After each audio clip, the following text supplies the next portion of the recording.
Kerala government junior public health nurses and supervisors union Palakkad NHM ഓഫീസിന് മുന്നിൽ പ്രതിഷേധ ധർണ നടത്തി.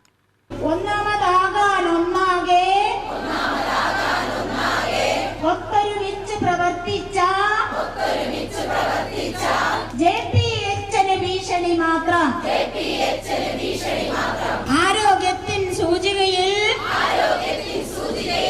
ഇന്ത്യക്കാകെ മാതൃകയായി കേരളം അങ്ങ് വളർന്നിട്ടും പ്രതിഷേധം ജോയിന്റ് കൗൺസിൽ സംസ്ഥാന സെക്രട്ടറി NN പ്രജിത ഉദ്ഘാടനം ചെയ്തു. ആരോഗ്യവകുപ്പ് ഡയറക്ടറേറ്റിന് മുൻപിൽ ആശാപ്രവർത്തകർ നടത്തിയ അനിശ്ചിതകാല രാപ്പകൽ സമരം ഉദ്ഘാടനം ചെയ്ത CITU സംസ്ഥാന സെക്രട്ടറി എളമരം കരീം, JPHN ആശാപ്രവർത്തകരുടെ വേതനാനുകൂല്യങ്ങൾ അനാവശ്യമായി വെട്ടിക്കുറയ്ക്കുകയാണെന്നും ഇത് തുടർന്നാൽ ഈ വിഭാഗത്തെ സബ് സെന്ററിൽ കയറ്റില്ല എന്ന് ഭീഷണി സ്വരത്തിൽ ആക്ഷേപിച്ച് പൊതുവേദിയിലെ പ്രസംഗം പരിശോധിക്കണമെന്നും ഉദ്ഘാടന വേദിയിൽ പറഞ്ഞു. കൃത്യമായ ഡാറ്റ എൻട്രി നടത്തിയാൽ മാത്രമല്ലേ അവിടെ കാര്യങ്ങൾ നടക്കുള്ളൂ.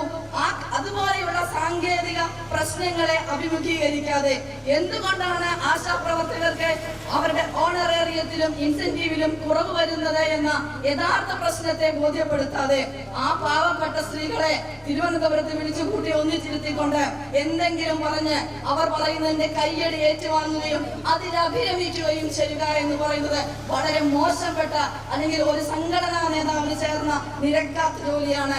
അതിനെതിരെയുള്ള ശക്തമായ പ്രതിഷേധമാണ് ഇന്ന് കേരളത്തിലെ മുഴുവൻ ജില്ലകളിലും നടന്നുകൊണ്ടിരിക്കുന്നത്.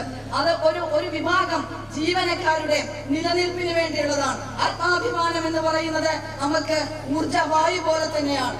നമ്മൾ ജോലി ചെയ്യുന്നു, വേതനം ലഭിക്കുന്നു എന്ന് മാത്രമല്ല, അതിന് അഭിമാനത്തോടുകൂടി ആത്മാഭിമാനത്തോടുകൂടി ജോലി ചെയ്യാനുള്ള സാഹചര്യം ഉണ്ടാവുക എന്ന് പറയുന്നതും ഭരണഘടനാനുസൃതമായ ഒരു അവകാശമാണ്.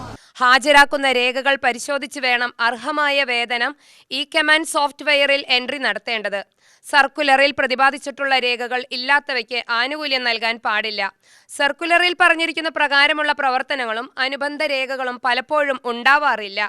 അത്തരം സാഹചര്യങ്ങളിൽ ഇൻസെന്റീവ്, ഓണറേറിയം അനുവദിക്കാത്തതാണ് JPHN ആനുകൂല്യം വെട്ടിക്കുറച്ചു എന്ന് ആരോപിച്ചിരിക്കുന്നത് എന്നും കൂട്ടിച്ചേർത്തു. പ്രസിഡന്റ് ശശിത അധ്യക്ഷത വഹിച്ചു. സരിത ജേക്കബ് സ്വാഗതം പറഞ്ഞ പരിപാടിയിൽ PD അനിൽകുമാർ, അംജിദ് ഖാൻ, രജനി, രാജലക്ഷ്മി, ശ്രീകല, റുക്കിയ, രാധിക തുടങ്ങിയവർ പ്രസംഗിച്ചു.